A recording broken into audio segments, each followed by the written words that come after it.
साथियों नमस्कार, मैं हूं सत्यानंद स्वामी और आप देख रहे हैं सत्या एक्सप्रेस। आज फिल्मी दुनिया के सुपरस्टार महानायक सनी देओल और बॉबी देओल के पिताश्री हेमा मालिनी के पति धर्मेंद्र जी इस दुनिया को अलविदा कह गए।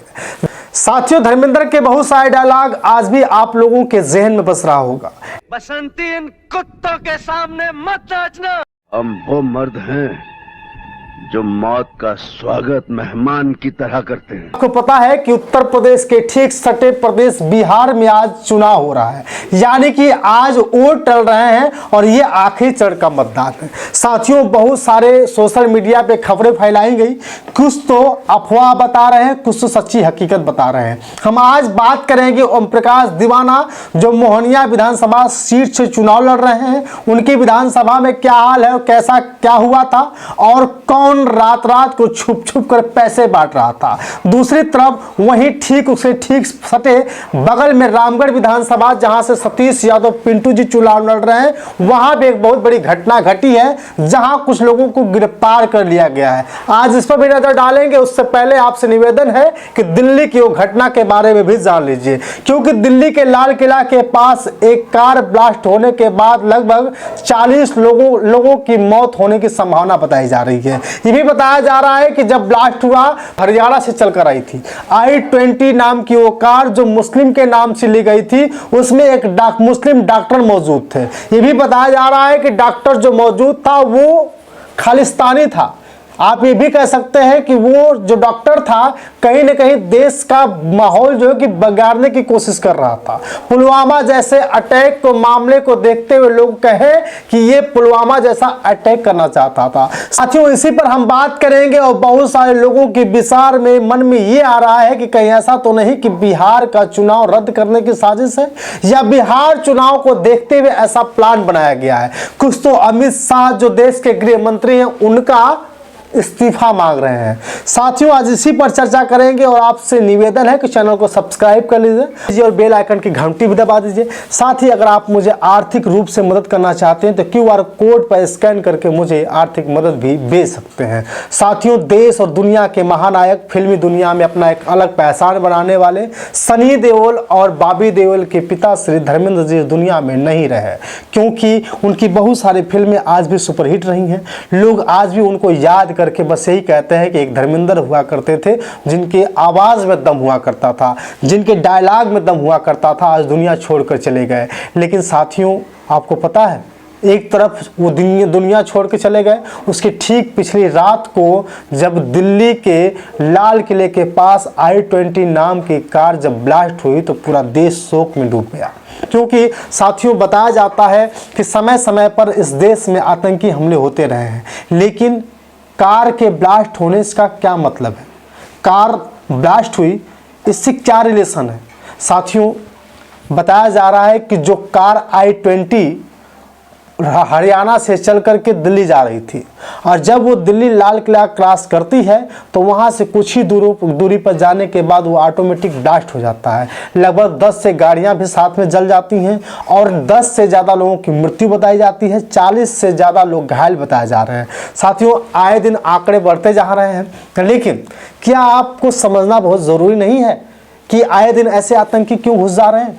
रक्षा मंत्री क्या कर रहे हैं? साथियों, देश की फोर्स क्या कर रही है? और आपको पता है, दिल्ली एक संवेदनशील एरिया है जहां बहुत सारे भीड़ भाड़ देखी जाती है। अगर दिल्ली लाल किला की मैं बात करूं, दिल्ली कभी आप जाइए, दिल्ली लाल किला के ठीक सामने हमेशा भीड़ रहती है।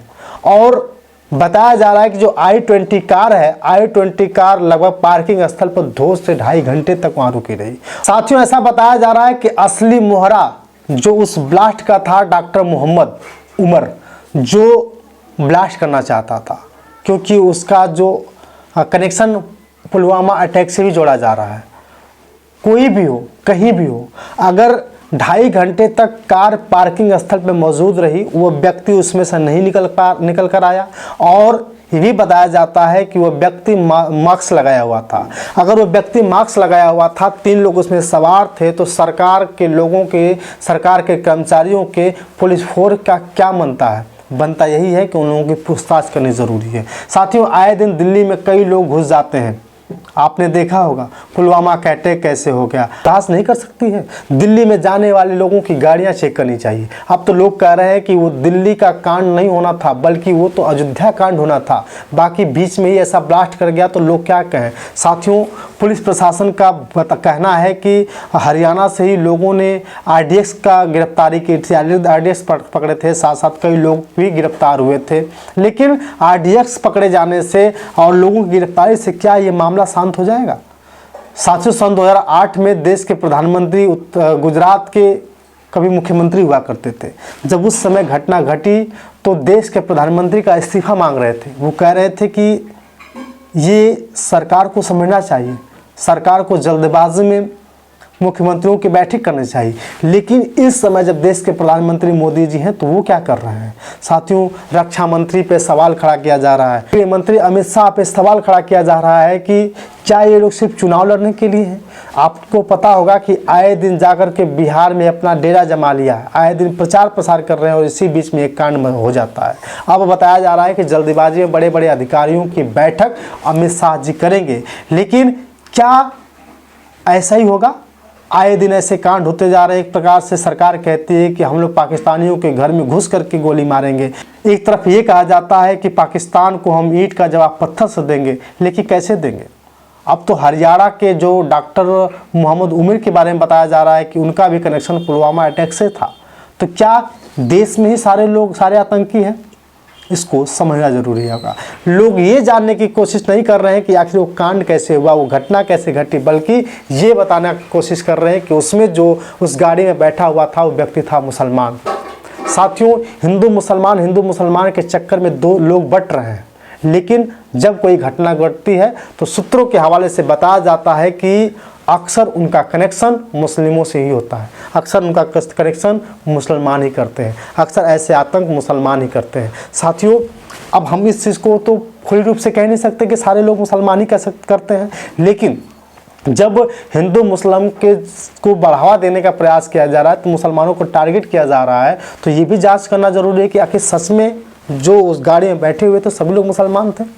डॉक्टर मोहम्मद उमर को तो बता दिया गया कि मुसलमान थे, लेकिन उस गाड़ी के बारे में बात किया जाए, जो I-20 जो गाड़ी थी वो गाड़ी भी एक साल में 7 जगहों पे बेची गई थी।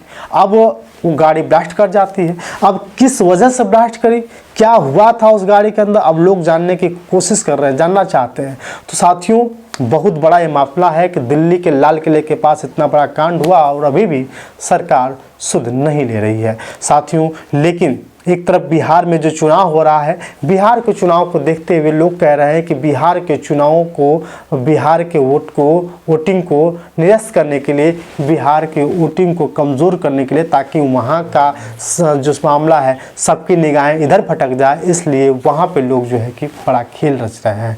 तो कोई बिहार का कनेक्शन बता रहा है। लेकिन साथियों, अब जानना आपको ज़रूरी है कि एक तरफ बहुजन समाज पार्टी चुनाव लड़ रही है। बहुजन समाज पार्टी ने जिस तरह से अपने लोगों को मजबूत करने का प्रयास किया है बिहार में, अब जो सतीश यादव पिंटू जी हैं, सतीश यादव पिंटू के कर्मचारियों के साथ साथ सतीश लोगों को कमज़ोर करने के लिए उनके कार्यकर्ताओं को गिरफ्तार कर लिया गया है।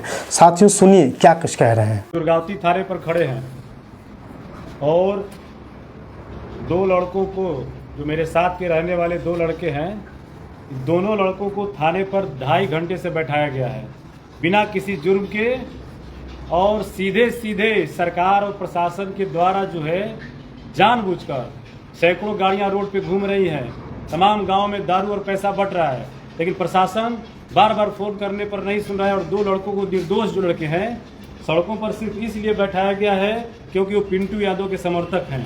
न उनके पास कोई बैलेट था, न कोई प्रचार सामग्री, सिर्फ इसलिए कि पिंटू यादव के। लगातार मैं DSP साहब को फ़ोन कर रहा हूँ, फ़ोन नहीं उठ रहा, थाना प्रभारी को फ़ोन कर रहा हूँ तो कह रहे हैं कि अभी आ रहा हूँ, यहाँ पे हूँ, वहाँ पे हूँ।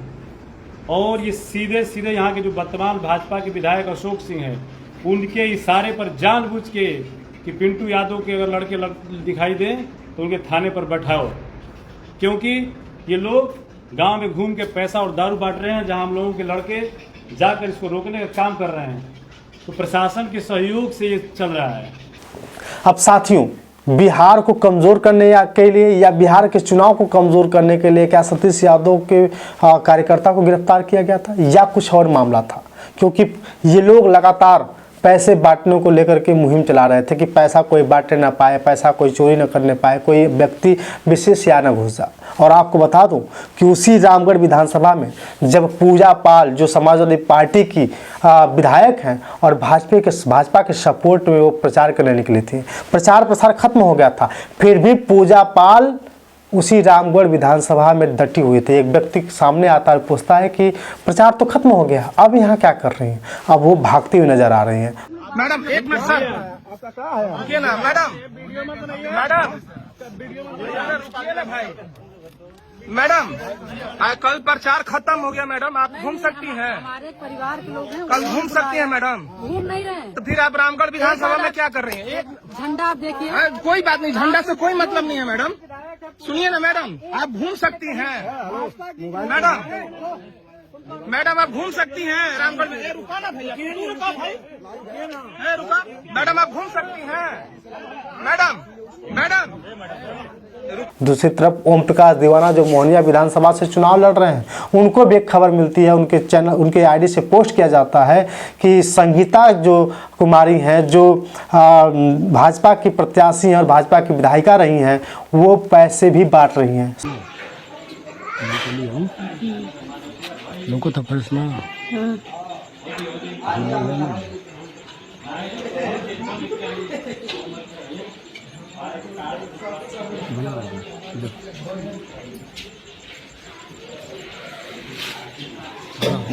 साथियों सोचिए, बिहार में बहुजन समाज पार्टी को कमज़ोर करने के लिए किस तरह से साजिशें रची जा रही है और आज वोटिंग हो रही है, तो लोग ये कह रहे हैं कि कहीं ना कहीं ये साफ स्पष्ट होता है कि बहुजन समाज पार्टी को कमज़ोर करने की साजिश तो हो ही रही है, बिहार के चुनाव को कमज़ोर करने की साजिश हो रही है। लेकिन जो उत्तर प्रदेश है, उत्तर प्रदेश के आंकड़े को देखा जाए तो उत्तर प्रदेश में हाई अलर्ट कर दिया गया है, बिहार को हाई अलर्ट कर दिया गया है, दिल्ली को हाई अलर्ट कर दिया गया है कि कहीं भी कोई भी व्यक्ति इधर से उधर न जाने पाए और सारे गाड़ियों की अब पूछताछ हो रही है, सारी गाड़ियों की जांच हो रही है, क्योंकि जब तक सारी गाड़ियों की जांच नहीं होगी तब तक लोगों को लगेगा कि कहीं ऐसी अनहोनी होना हो जाए। लेकिन सरकार को समझना चाहिए कि अगर जांच की बात है तो हर रोज़ क्यों नहीं करती है, सिर्फ जब घटना घटने के समय ही ऐसा क्यों कर लेती है। बाकी आपको समझना ज़रूरी होगा, धर्मेंद्र जी दुनिया में नहीं रहे और दिल्ली के लाल किला का जो मामला है, क्या कुछ हुआ था, हम उसको बारीकी से समझने और जानने का प्रयास करेंगे। इससे पहले आपसे निवेदन है कि चैनल को शेयर ज़रूर करिए। बहुत बहुत धन्यवाद, शुक्रिया।